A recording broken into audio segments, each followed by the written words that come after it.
Savan tầm khóc mày sẽ lại sao?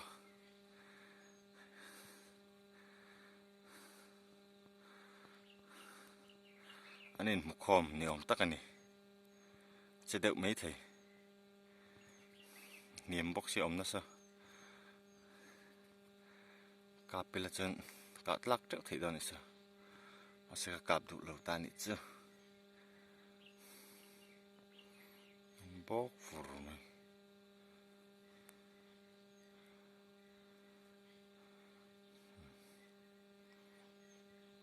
Một xếp pin pui lại lắc trước thầy mấy thầy này chắc à, bốc sao sao?